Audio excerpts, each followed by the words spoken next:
Olá, meus amigos do canal Fatos e Palavra. Espero que você esteja bem. Nesse vídeo de hoje nós estaremos trazendo para você o testemunho poderoso da missionária Edmeia Williams. Um testemunho que nos mostra que não importa como você nasceu, de que maneira você nasceu, de onde você veio, quando Jesus tem um plano na sua vida, esse plano vai se concretizar. Já peço que você deixe o seu like, compartilhe esse vídeo, para que alcance muitas pessoas, e eu tenho certeza que esse vídeo vai emocionar você e vai tocar no fundo do seu coração.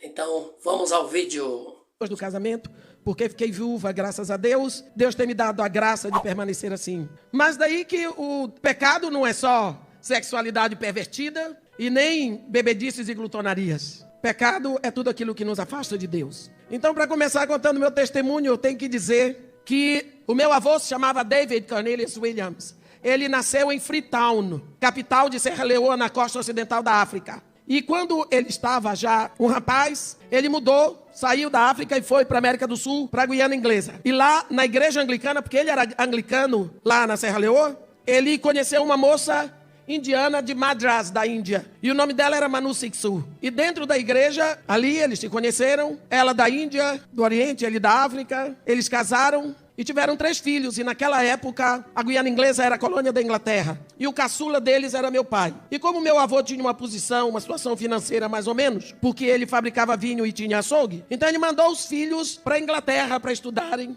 na casa de uma irmã dele que morava em Reading, entre Londres e Oxford. E ali o meu pai estudou e fez o high school e fez a faculdade deles. Ele estudou medicina na Universidade de Oxford. E depois de formado ele voltou para a América do Sul, mas depois ele foi para o Caribe e lá na igreja anglicana também conheceu uma moça que era organista e o nome dela era Adele. E eles casaram. O papai fez medicina tropical, e então ele arranjou um bom emprego no Brasil. Estudou espanhol para vir para o Brasil, porque achava que no Brasil falava espanhol.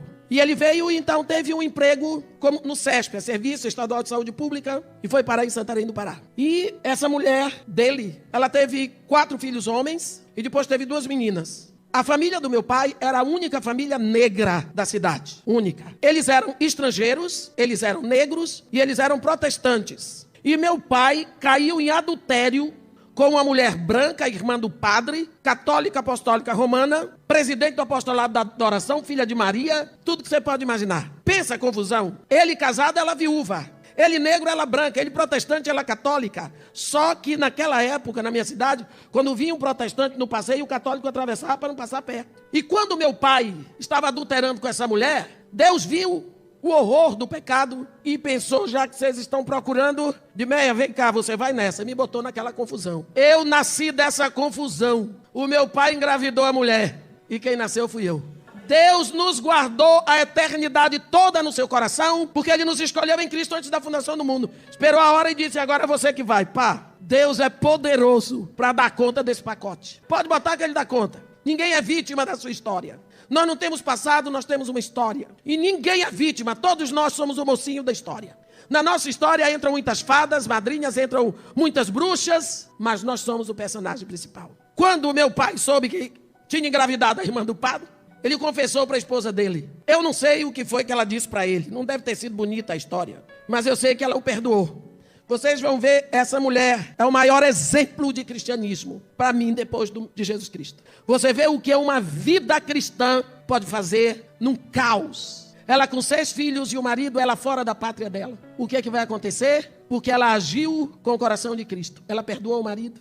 E ela foi atrás da minha mãe, da mulher que ajudou o marido a trair. E disse para ela: você sabia que ele é casado comigo? Você sabia que ele é negro? Você sabia que nós temos 6 filhos? Esse filho que está dentro do seu ventre é meu, porque é do meu marido. E eu vim lhe dizer que não tente abortar. Não mate esta criança. Depois que mamãe já tinha tomado remédio para abortar. Porque minha madrasta ficou sabendo, porque a mulher procurada para dar remédio para abortar foi falar com a minha madrasta. Minha madrasta correu atrás dela e disse: não tome as outras doses, porque senão vai ser ruim para você, porque eu sei o que está acontecendo. Aí mamãe abriu no berreiro, porque mamãe era muito mais nova do que o papai. Mamãe tinha 2 anos mais que o filho mais velho do papai. Mamãe abriu no berreiro para minha madrasta e disse: eu não posso ficar com a criança. Eu estou sendo expurgada por toda a minha família. Eles vão tomar os meus filhos, eles vão tirar isso. Minha madrasta disse: você quer que eu lhe ajude? Ela disse: pelo amor de Deus, Minha madrasta tinha no fundo da casa dela, eu não sei como é que vocês chamam aqui no Ceará, mas uma que a gente chama meia água. É uma casinha lá no fundo. Minha madrasta, num dia, arrumou uns homens, ajeitou tudo, e quem chefiou esse trabalho de pedreiro foi um cearense de Limoeiro do Norte. O nome dele é Vicente Menezes de Sales. Depois eu vou dizer para vocês porque é que eu estou dizendo isso. E fez uma casinha para a mamãe com os 2 filhos dela. E acolheu minha mãe lá na casa dela. Até que eu nasci e quem ajudou a fazer o parto foi minha madrasta e me deu o nome da mãe dela.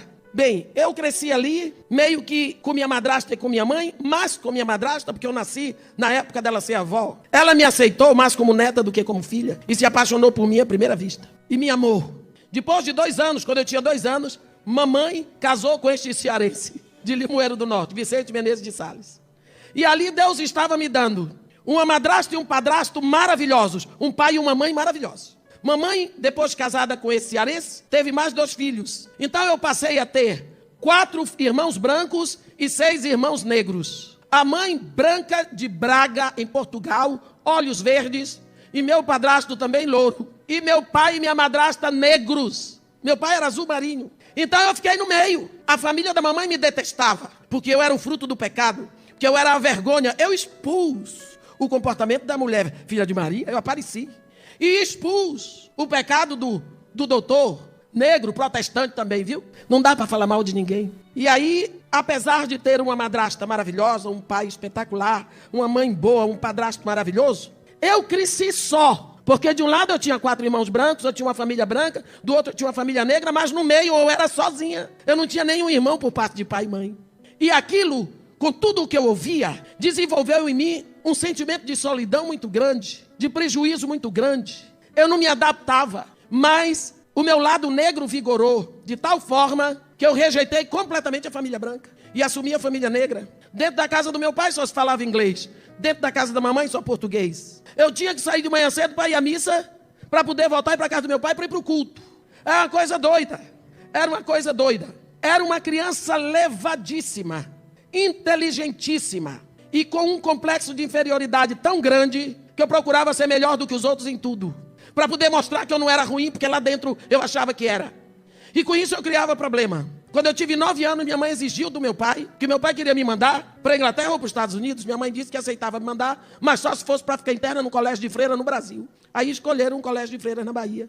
Lá eu fiquei 7 anos. A minha vida sempre foi um desejo de fazer tudo melhor do que os outros, porque eu tinha que provar que eu não era nada daquilo que diziam. Porque se diz muita coisa ruim para a criança. Adulto diz muita coisa ruim para a criança. E eu ouvia que eu era filha de uma mulher assim, que eu era disso, que eu era aquilo, que eu era aquilo. Todo mundo me dizia, não diziam para o meu pai que ele era o médico da cidade. Não diziam para minha mãe, porque ela era a irmã do padre. Mas eu ouvia demais. Então eu tinha que provar que eu era melhor do que meus irmãos brancos, melhor do que os meus irmãos negros. E assim, com a inteligência que Deus me deu, eu tocava todos os instrumentos que botasse na minha mão aos 7 anos. Aos 7 anos já dominava português e inglês, sendo inglês a minha primeira língua. E assim, aos 9 anos, eu vim interna. Arranjaram um jeito de se livrar de mim. E no internato continuou. Eu era a primeiríssima aluna de sala em tudo, até em religião, até em educação física. Tocava na Orquestra Sinfônica da Universidade com 14 anos. Entrei na universidade com 15. Passei em primeiro lugar para a PUC. Fiz filosofia. Em seguida, eu entrei para o curso de pedagogia. E em seguida, eu fiz psicologia. E eu fazia música. Com 9 anos para 10, eu já falava francês. Porque no internato era de freiras francesas. Então eu já falava inglês e português e adquiri o francês. Na universidade, fazendo curso de filosofia, encontrei um padre, Piero Bastianelli, que tocava cello, violoncelo. E ele disse para mim, você precisa estudar suas origens. Porque o orgulho, a vaidade, a soberba no meu coração era tão grande que eu dizia, eu não descendo de escravo brasileiro. Eu sou negra, mas não descendo de escravo brasileiro. Orgulho. Eu vou dizer uma coisa para vocês. Não há um gigante mais procurado por Deus do que o orgulho. O orgulho, a Bíblia diz que ele precede a ruína. E a altivez de espírito precede a queda. O orgulho fez com que um arcanjo se tornasse diabo e esvaziou o céu de muitos anjos. O meu coração era cheio de orgulho, de vaidade, de soberba. Eu era melhor do que todo mundo, porque eu sabia mais, que eu aprendia com facilidade, que eu era primeiríssima aluna em tudo. Eu passei em primeiro lugar para a universidade. Ganhei a bolsa de estudos que passei em primeiro de todo mundo. 10. Eu fechava tudo. Isso para mim era o meu modo de dizer que eu não era pior. Eu fazia isso só porque lá dentro algo me dizia que eu era pior, não é? E eu era crente, esqueci de dizer para vocês. Era crente. Ia na igreja, lia a Bíblia.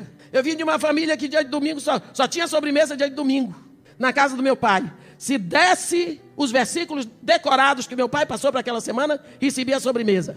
Eu pegava o versículo de todo mundo, decorava de todo mundo e ganhava a sobremesa de quase todos. Só para me mostrar. Esse padre me levou a ir procurar o Instituto de Cultura Afro-Brasileira. O diretor naquela época era Ogundilé, tinha vindo da Nigéria.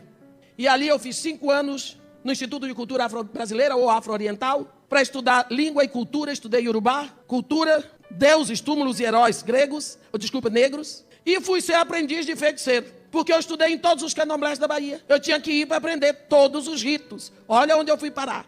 Só que nenhum pai de santo mexia comigo, porque eles diziam que não podia, que eu tinha 7 orixás. Não é. É que eu entreguei minha vida para Jesus quando eu tinha 6 anos. Ninguém podia me tocar. Todos esses grandes candomblés da Bahia, eles saem de um candomblé que ninguém fala, que é o Axé de Opoafonjá.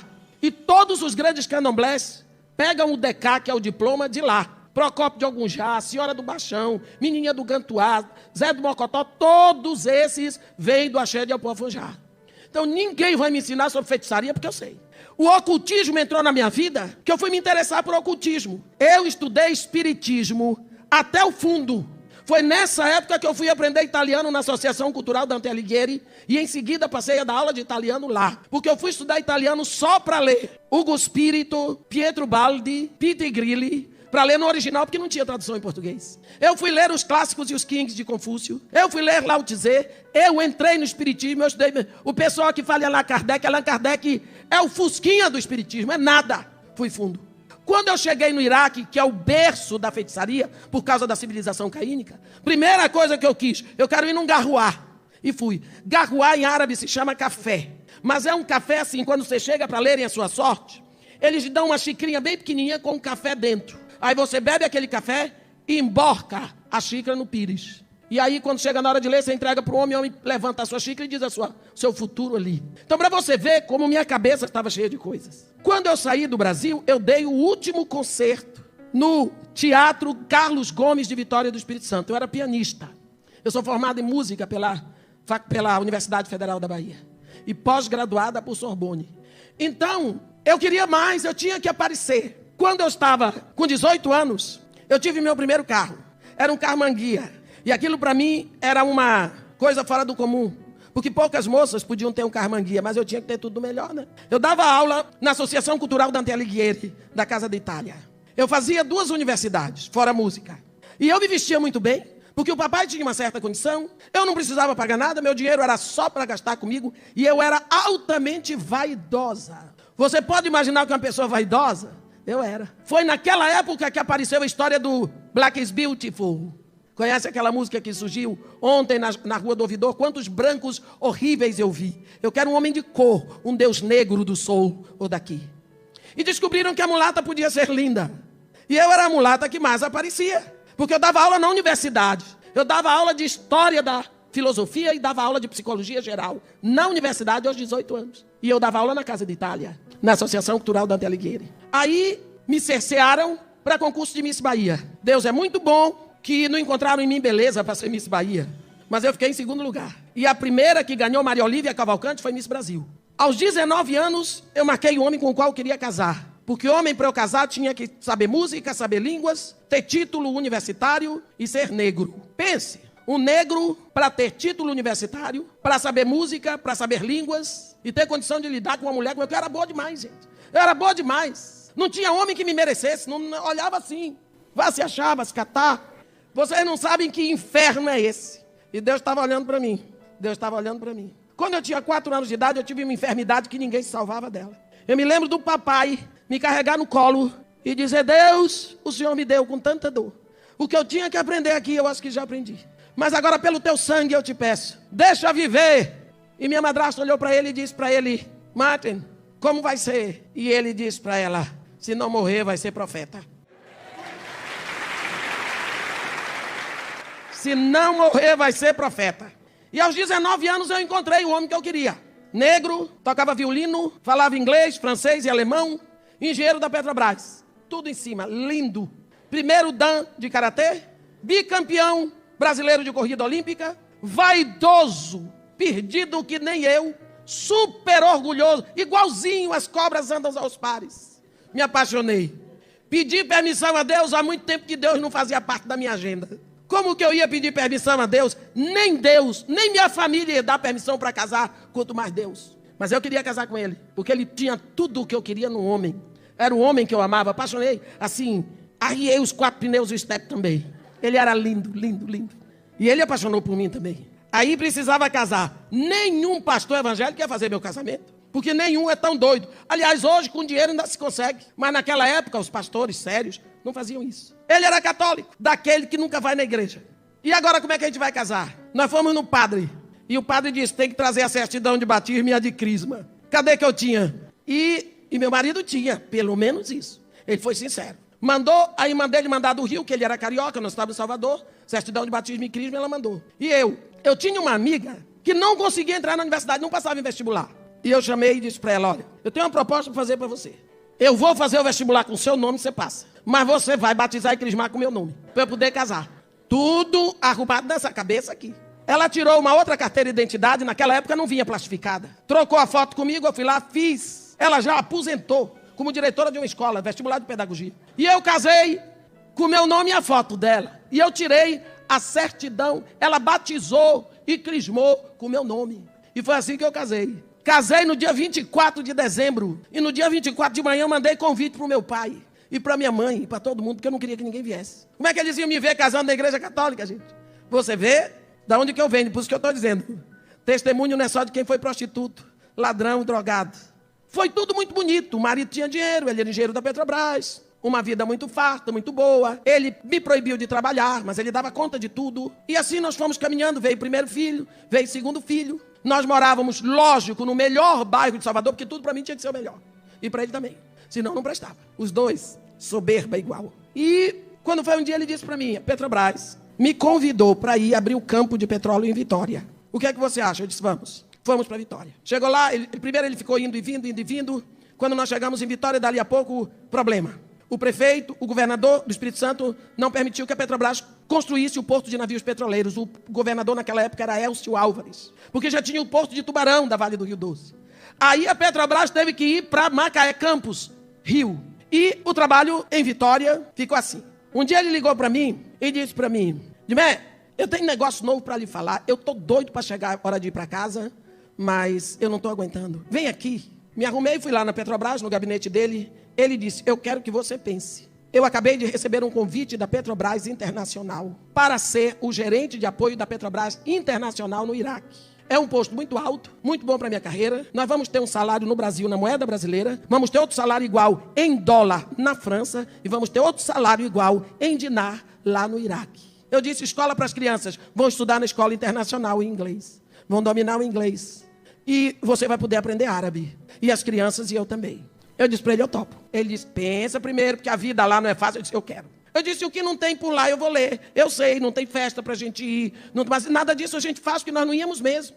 Ele aceitou o convite. Então a Petrobras, ele era engenheiro de perfuração, cedeu o meu marido para Braspetro, que era Petrobras Internacional. E ele foi seu gerente de apoio da Petrobras Internacional em Basra, antiga Caldeia, pátria de Abraão, no Iraque. Fomos embora. E quando nós chegamos lá, realmente a vida era muito monótona. Primeiro, eu não tinha empregada.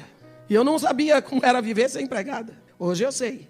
Segundo, demoraram de me mandar um carro, mas eu tinha motorista. Porque o carro do meu marido me dava direito a motorista. Em compensação, o Iraque não produz nada a não ser petróleo. Até a água é importada. Então, os nossos copos todos eram de cristal da Boêmia, ou cristal bacará, ou cristal chinês. Toda a nossa porcelana era de Limoges. Se você queria tomar uma champanhe, tinha que ser Dom Perignon. Tudo era de primeiríssima. E aí eu comecei a estudar sobre tapetes persas, ia comprar tapetes persas, e comecei a enfiar nesse negócio aí. Só que era muito difícil conseguir livros, e eu lia. Eu sempre fui viciada em leitura. Esse foi o meu vício. E nós morávamos, deixa eu dizer para vocês como é. Os beduínos, eles ficam pelo deserto. Mas quando chega o verão brabo, começa a derreter a neve das montanhas do Ararat. E quando a neve dissolve, ela desce formando rios pelo deserto. Então as populações que moram no deserto têm que sair do deserto. E eles vêm para as cidades. O Iraque é o maior produtor de tâmaras do mundo. E no Iraque, o maior produtor é Basra. Então, o presidente Saddam Hussein construiu assim. Porque para todo mundo ele não presta, mas eu sei que não é assim como fizeram aqui, hein? Eu sei que não é a pessoa que os Estados Unidos passou. Eu conheci. Um quarteirão de tamareiras, um quarteirão de casas, um quarteirão de tamareiras, um quarteirão de casas. Foi desse jeito. Então, quando esses beduínos vêm, eles armam as tendas nesses quarteirões de tamareiras. Perto da minha casa existia, lógico, um desses parques. E tinha uma menina de 9 anos, chamada Suheila Zuhain, que ela passava com o rebanho dela diariamente, às 6 horas da manhã. Era o único rebanho que passava na frente da minha casa, para levar o rebanho para o cemitério muçulmano para pastar. E ela voltava às 4 horas da tarde. Eu não sabia árabe o suficiente para conversar com ela, mesmo porque a população local é proibida de falar com o estrangeiro para não aprender maus hábitos. Esta menina passava e dizia para mim assim, eu ia olhar para ela, porque eu sempre fui apaixonada por criança. E eu achava bonitinho ela passar com o rebanho dela, ela pequenininha, com o cajado e tudo. E eu sempre dizia assim, you're so beautiful. Ela não entendia, mas ela virava para mim e dizia, "Dê-me flus, que me dá dinheiro." Isso é uma forma assim bem popular, começa, me dá uma grana, dá um tutu. Né? Porque se fosse árabe, ela tinha que dizer Antain flus min fatalek. Ela dizia de flus. E eu nunca fui, não acho que é bom dar dinheiro para criança. Então eu passei a preparar para ela um farnel que o iraquiano não dispensa. Eles têm um pão assim compridinho chamado rubs. Eu partia no meio e botava tomate, cebola, alface, se tivesse, chinina, que é o iogurte de carneiro, embrulhava, botava lá e pegava um sanquique, que é um suco de laranja concentrado tipo maguari. E quando ela vinha passando, eu ouvia o barulho. E eu descia, dava para ela, ela pegava, shukran, obrigada, e ia embora. De tardia, quando ela botava só a garrafinha vazia no portão. Mas normalmente eu estava lá para dizer para ela, Deus te abençoe. Isso todos os dias. E eu estava aprendendo árabe, deixa eu dizer para vocês, vou fazer aqui um parêntese. Porque meu marido um dia telefonou para mim do trabalho e disse assim, Dimé, te veste aí. Eu disse, eu estou vestida. Ele disse, não, eu quero que você ponha a roupa de sair, porque o Ayel, que era um dos secretários dele, iraquiano, foi para Bagdá, para o Ministério de Minas e Energia, mas ele esqueceu um documento importantíssimo na mesa de cabeceira dele, e eu tenho que mandar daqui a 1h30 para Bagdá. E ele já ligou para a mãe dele para entregar, só que eu não posso ir na casa da mãe dele, porque eu sou homem, ela não vai abrir a porta para mim. Então eu levo você desce, pega o documento e me entrega. Eu disse, tudo bem, meu marido passou em casa e me pegou, nós fomos. Quando eu cheguei na casa do Ayo, me aparece, toquei a campainha, meu marido ficou dentro do carro. E a mulher que entreabriu a porta para mim, era uma mulher alta, forte, uma iraquiana bonita, ela estava de abaia.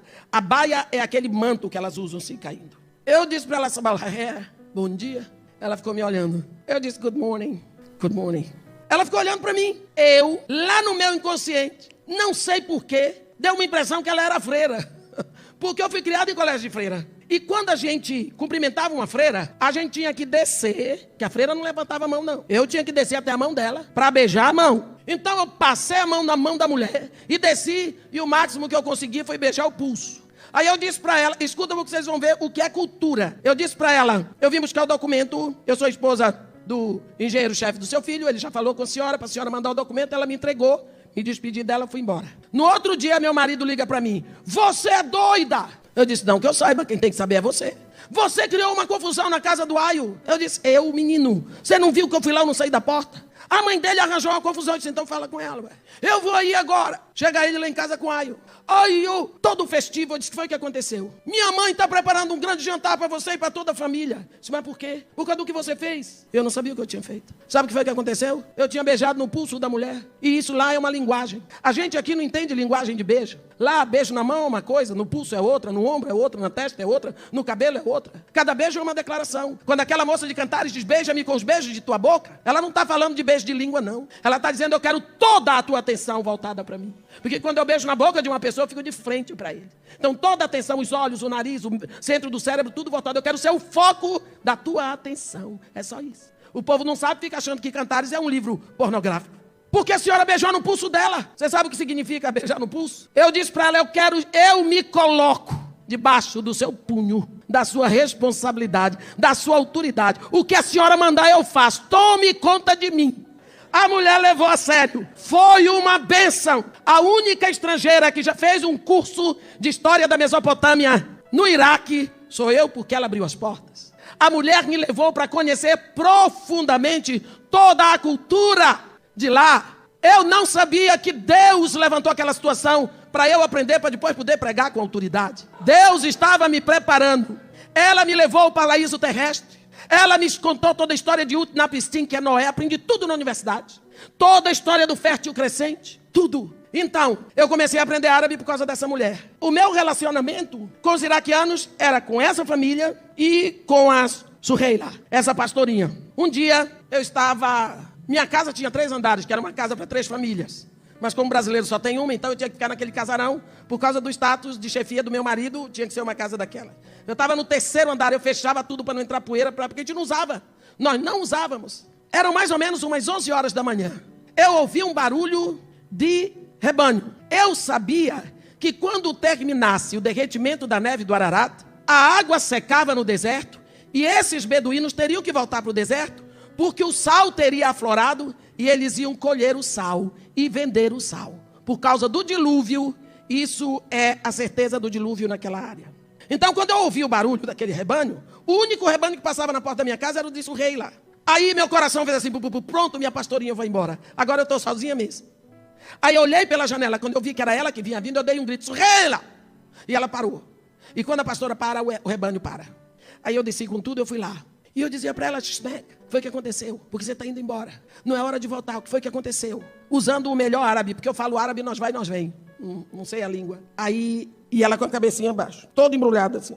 Mas eu insisti. Aí ela levantou uma parte da abaia e eu vi aqui um cordeirinho. E ela botou a mãozinha assim, e quando ela botou a mãozinha assim, ela me mostrou a perna dele. Só que a perna dele tinha umas taliscas e estava enrolado com papiro, porque tem muito papiro naquela área. Papiro lá é como capim aqui. Aí, quando ela botou a mão assim embaixo da perninha, ele deu um berro. E quando ele deu um berro, ela levantou a cabeça. Ela gemia e as lágrimas desciam.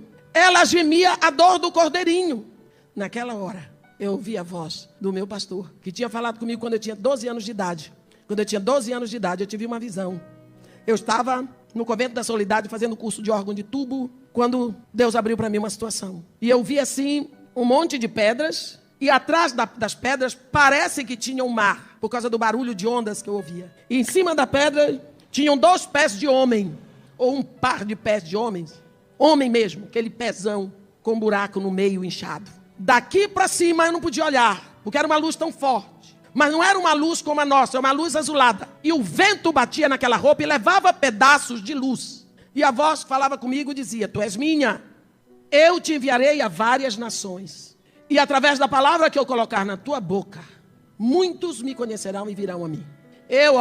Quem disse que eu queria ser missionário? A minha casa vivia cheia de missionários, porque o papai era metido com isso. E era tudo pobre. Missionário entre índios, eu não queria ser pobre. Eu tinha horror de pobre. Eu quero ser pobre, nada, eu queria tudo do melhor. Como é que eu ainda me misturar com o negócio de missões? Corri, fugi. Jonas é Pinto perto de mim. Quando eu tinha 12 anos, nunca tinha mencionado isso para ninguém. Naquele momento, sol de 60 graus, pátria de Abraão.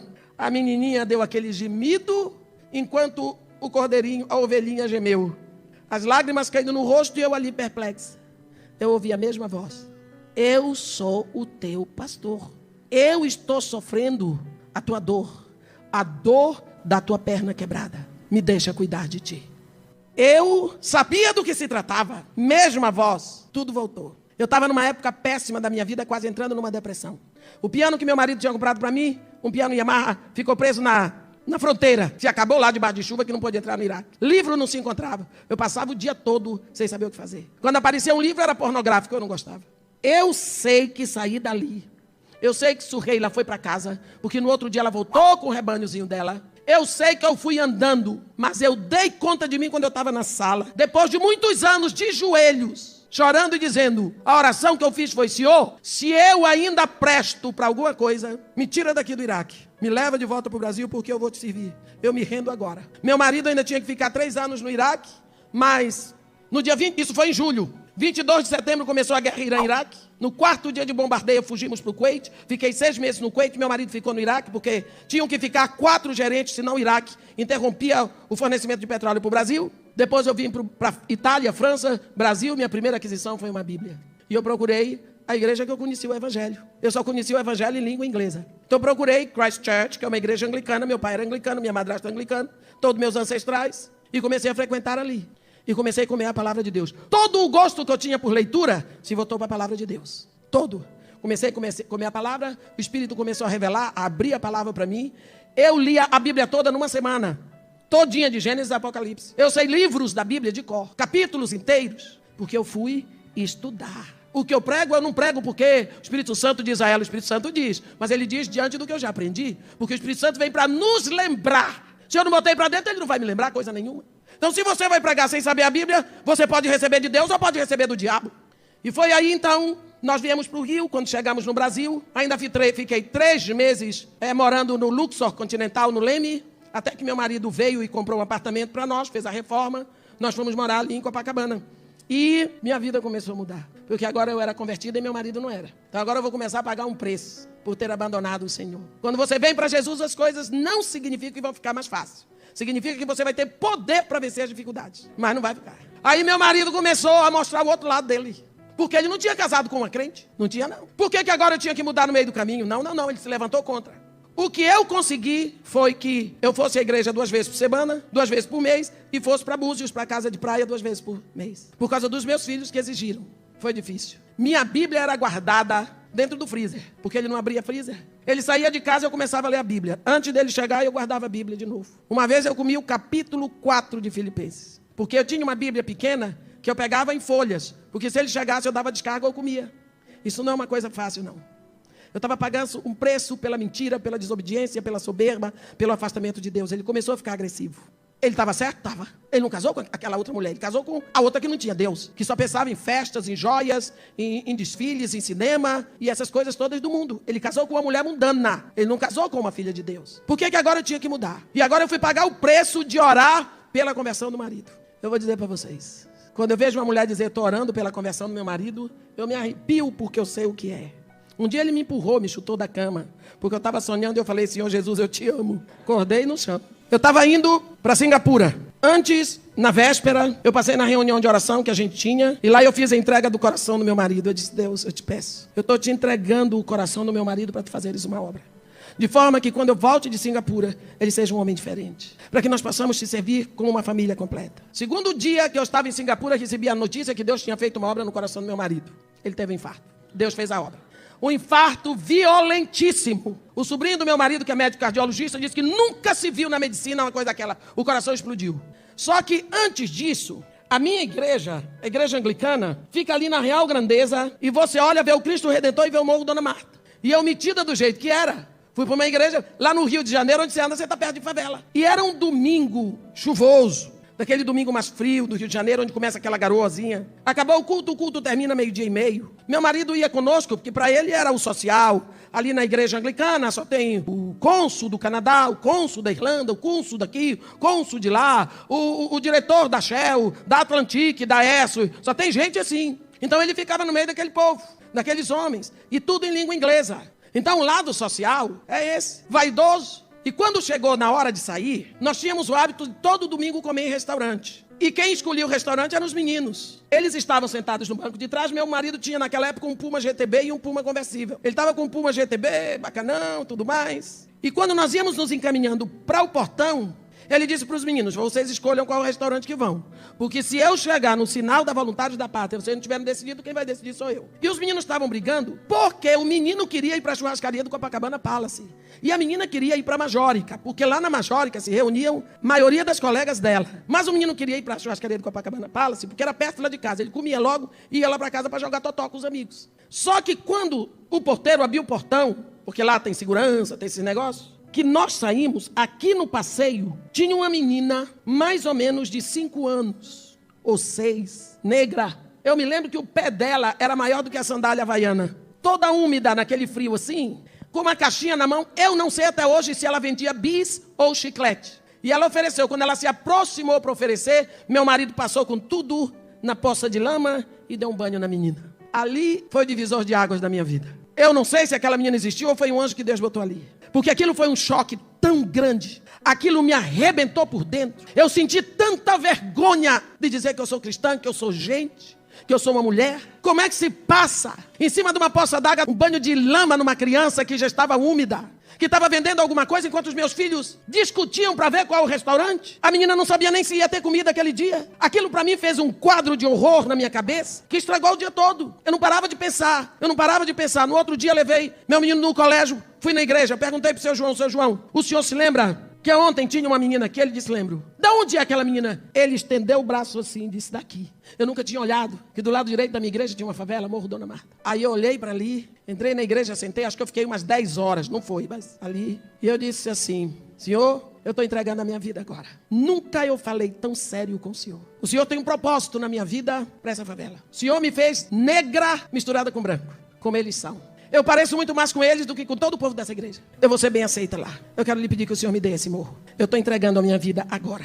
Eu não quero mais viver essa vida que eu levo tão falsa, tão exigente, tão cheia de bens materiais. Não me adianta pisar em tapetes persas quando meus pés não vão pisar nas ruas de ouro. Não adianta beber em cristais da Boêmia, Bacará, se eu não vou beber o vinho puro da tua mesa. Não adianta comer na porcelana de Limoges, se eu não vou comer o pão da tua mesa. Eu quero agora. Eu quero ser igual a esse povo para ti. Eu quero que tu abraces com os meus braços. Eu quero que tu beijes com a minha boca. Eu quero que tu fales com a minha língua. Eu quero que tu uses a minha voz. Eu quero ver como tu vês. Eu quero ser Jesus para esse povo. Eu quero que eles olhem para mim e vejam o teu amor. Se minha vida não servir para isso, me leva desta terra. Aí eu passei a ir para um posto Shell para orar pelo Morro Dona Marta. E o meu amor crescia. E o meu marido não podia nem pensar que eu estava interessado para lá. Aí eu passava por ali, via aquelas crianças, parava o carro lá na igreja, voltava, andava por ali, nem sabia que estava correndo perigo, que ali ficavam os traficantes. E comecei a tomar posse. Todo lugar onde pisar a planta dos teus pés, eu te tenho dado. Comecei a orar. Apareceu a oportunidade de ir para Singapura fazer um curso de liderança cristã. Eu fui. Quando eu cheguei lá no segundo dia, meu marido morreu no Brasil. Acabou o impedimento. Quando eu cheguei no Brasil, no dia 4 de outubro, no dia 5, eu estava na frente do Morro Dona Marta, na pracinha, o senhor vai conhecer lá.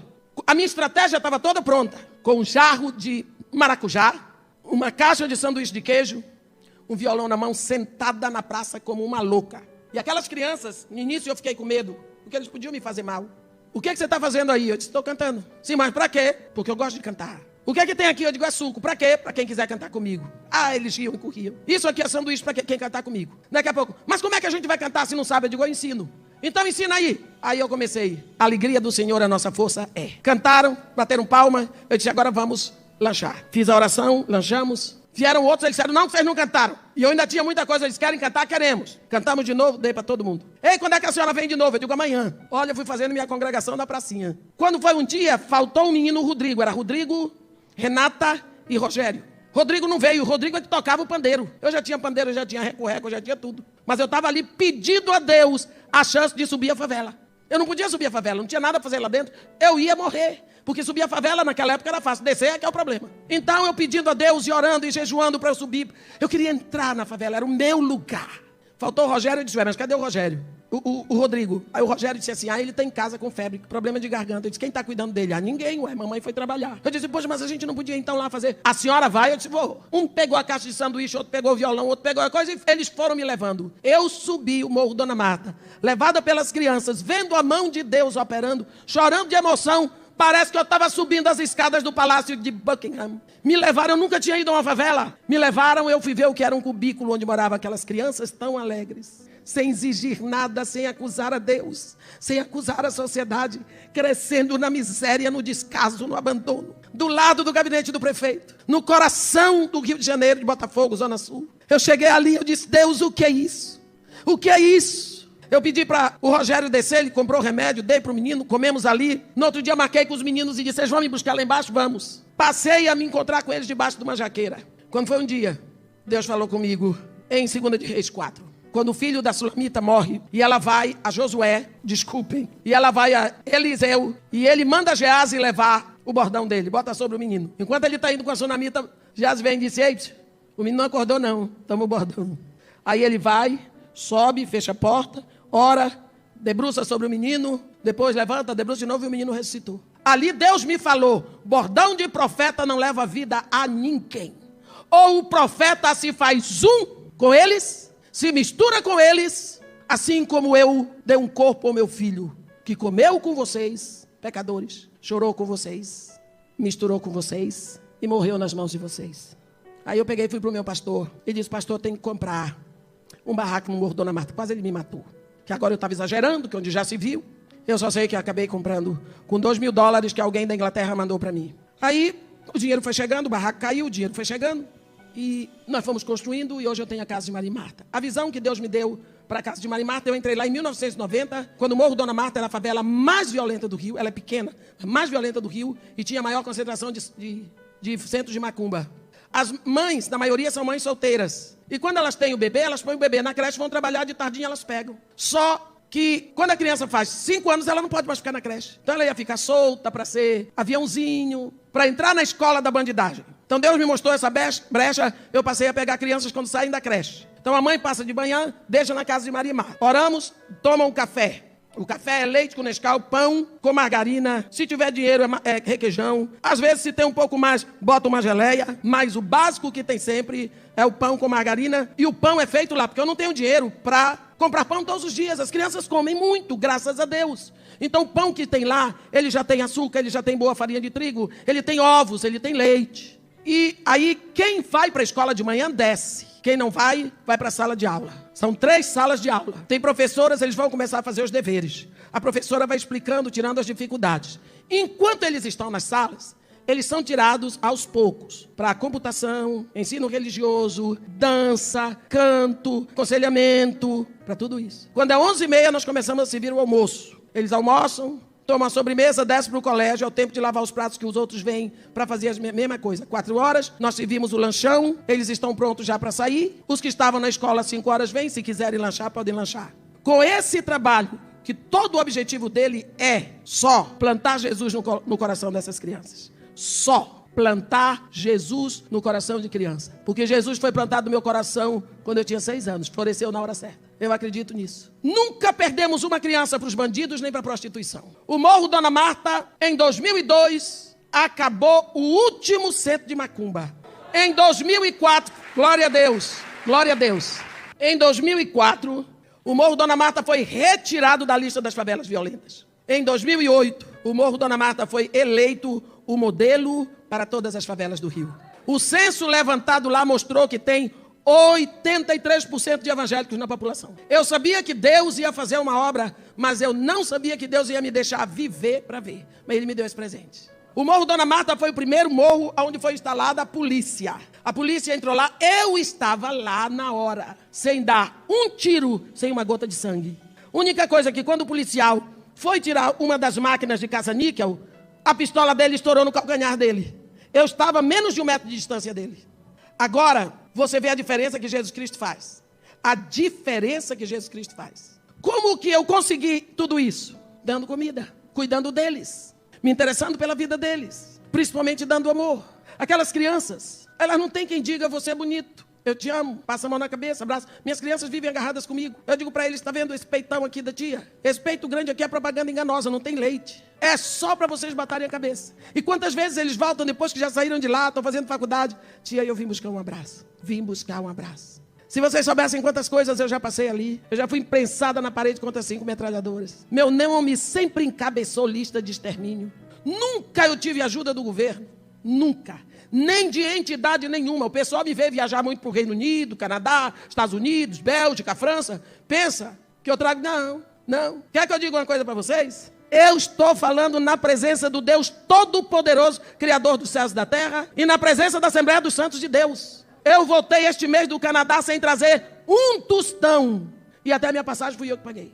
E eu trabalhei quarta, quinta, sexta, sábado, domingo e segunda. A coisa não é bem como os outros dizem. Nunca tive governo para me ajudar. Não tem uma igreja dando dinheiro. O pastor Silas Malafaia, desde o ano passado, ele está ajudando a casa de Maria e Marta com R$5.000 por mês. Até quando ele vai ajudar, eu não sei, porque ele não é obrigado. Ele não é obrigado. Mas o que ele fez e tem feito já está diante de Deus como memorial para a vida dele. E eu agradeço a Deus. Eu tenho que continuar trabalhando. As nossas despesas são altas, mas eu conheço. Eu vou dizer para você, ninguém no Morro Dona Marta já ganhou tanto quanto eu. Porque a minha intimidade com Deus cresceu tremendamente. Todas as vezes que a sua mão está aberta para dar, ela está aberta para receber. Eu tenho visto Deus caminhar comigo assim, sabe? Quase batendo assim no meu ombro. Eu estou acostumada com esse Deus que supre a necessidade. Estou acostumada. A quem diz assim, mamãe, a quem é a missionária judia inglesa que anda comigo, ela esteve aqui na igreja do pastor Samuel. Disse, mamãe, a gente não pode dar testemunho da casa de Maria e Marta. O povo vai pensar que nós somos duas mentirosas. Ou então duas loucas. Eu disse, loucas, eles sabem quem a gente é. Não mentirosa, a gente vai provar. As coisas que Deus faz, Ele é louco por criança. Ele vai na frente, Ele só quer que você vá. Mas você não precisa fazer nada, não, Ele vai. Sabe Isaías 45, quando Ele diz, eu irei adiante de ti, endireitarei os caminhos tortuosos, quebrarei as portas de bronze, arrebentarei as trancas de ferro e te darei os tesouros escondidos e as riquezas encobertas. Ele é desse jeito, Ele é desse jeito. A gente não pensa, e Ele fez. Quer que eu diga uma coisa para vocês? Tem 2 anos, eu estava pregando um congresso da Igreja Batista do Maracanã, em Miguel Pereira. E acordamos domingo de manhã e eu disse para Kay, nós precisamos orar pelas cestas básicas. Porque a gente não sabe ainda como vai ser e tem que distribuir as cestas básicas mês que vem, no final do ano. Este ano quem vai dar é o pastor Samuel. Aí ela saiu do banho, nós sentamos e eu fiz a seguinte oração. Senhor, Deus nosso Pai, nós sabemos que o Senhor sempre manda as cestas básicas. Nós sabemos que o Senhor vai suprir tudo. Mas nós temos um problema. Eu gostaria de saber de que lado elas estão vindo. Gostaria de saber de que lado elas estão vindo. Porque até agora eu não consegui perceber. Abre o meu entendimento para saber de que lado o Senhor está mandando essas cestas básicas. Nós te agradecemos por tudo isso em nome de Jesus. Amém. Saímos dali, fomos tomar café, fomos pregar o encerramento do congresso. Almoçamos, descemos depressa para o Rio para tomar banho e subir a serra, ir para Santa Cruz da Serra para pregar à noite lá. Quando eu estava indo para o banheiro para tomar banho, o telefone tocou. A quem atendeu, eu digo, diga para ligar amanhã de manhã. Porque agora não dá tempo de eu atender telefone. Aí ela disse alô. Quando ela disse quem é, ele disse, tá correndo, né? Ela tá correndo de novo, essa nega só anda correndo. Ela disse, pastor Ceni, diga para ela que me atenda. De lá de Toronto. Eu disse, pastor Ceni, estou correndo, que eu acabei de chegar de Miguel Pereira, tenho que ir para Santa Cruz da Serra para estar lá 7 horas com o microfone na mão. Ele disse só uma pergunta. Eu disse, qual é? Você está precisando de cestas básicas? Eu disse, espera lá um minutinho. Sentei na cama e disse, pode falar. Você está precisando de cestas básicas? Eu disse, homem de Deus, você está fazendo meu coração pulsar quase para fora da boca. Por que o senhor está fazendo essa pergunta? Ele disse, 5 horas da manhã eu estou orando como de costume. No meio da oração vem assim, é de meia cesta básica, é de meia cesta básica. Eu disse, pastor, eram 8 horas da manhã aqui no Brasil, 5 horas da manhã lá, em Toronto. Eu estava pedindo a Deus, eu e a Kay, para que ele nos dissesse de que direção estavam vindo as cestas básicas. Ele disse, pois é, ele me acertou aqui. Ele disse, quanto você quer para as cestas básicas? Eu disse, eu não sei. Eu vou ver o preço das cestas básicas, multiplicar pelo número de cestas básicas de crianças que são 150, e lhe digo, ele disse, pois veja, e me diga que eu vou depositar o dinheiro das cestas básicas. Se você soubesse quantas vezes Deus faz isso, você diria que eu sou mentirosa. Só vou contar mais uma para vocês. Eu contei para o senhor a história do arroz. Nós chegamos numa igreja dessas que não oferta. Eu e a Kay, segunda-feira, quietinha, dura. Aí eu disse, Kay, vai ficar difícil. Aí eu liguei para a casa de Maria e Marta, perguntei para a menina que trabalha na cozinha, Patrícia, qual é a coisa mais urgente que está faltando aí? Ela disse, arroz. Eu disse, você tem para hoje? Ela disse, tenho até quarta. Não, eu tenho até amanhã, vai faltar a partir de quarta. Eu disse, então tá bom, daqui a pouco eu estou chegando aí. Catamos dinheiro, passamos nas sendas, compramos 80 quilos de arroz, tudo dividido em pacote de 5 quilos daquele parboilizado, ouro. Botamos na mala do carro, fomos para a favela. Quando eu chegando perto da favela, eu disse que eu vou passar primeiro na minha igreja para ver se tem uma correspondência que eu estou esperando de Atlanta. Passamos lá, subi na secretaria, a correspondência tinha chegado. Quando eu estava quase me despedindo da secretária, entra um homem e diz, de meia, papapá, conversou, disse assim para a secretária, olha, passei em Boys Town e está uma vergonha, as crianças não têm o que comer hoje. Ontem não tinha nem um grão de arroz, nem de feijão. Aqui, a podridão subiu. Tá vendo? Boys Town, uma associação tão rica. A igreja minha não ajuda a Casa de Maria e Marta, ajuda a Boys Town, eles têm ajuda do prefeito de Petrópolis, eles têm tudo do melhor, recebe dinheiro da Inglaterra, lá tá faltando comida da Casa de Maria e Marta, não falta. Deus não gosta disso. Aí eu fiquei assim, me sentindo máximo. Me despedi deles, Deus diz, entrega o arroz, manda para lá. Eu disse, eu não. Eles têm muito dinheiro, a gente não tem. O senhor não viu o que aconteceu naquela igreja? Porque tem igreja que faz levantamento, pede oferta para a Casa de Maria e Marta e não me passa o dinheiro. Sabia? Vocês não sabem o quanto a gente passa nessa vida de missionário. Tomando cuidado com o coração da gente, para a gente não pecar. Tem que amar esse povo assim, até o inimigo. Isso é Jesus que manda. Melhor fazer.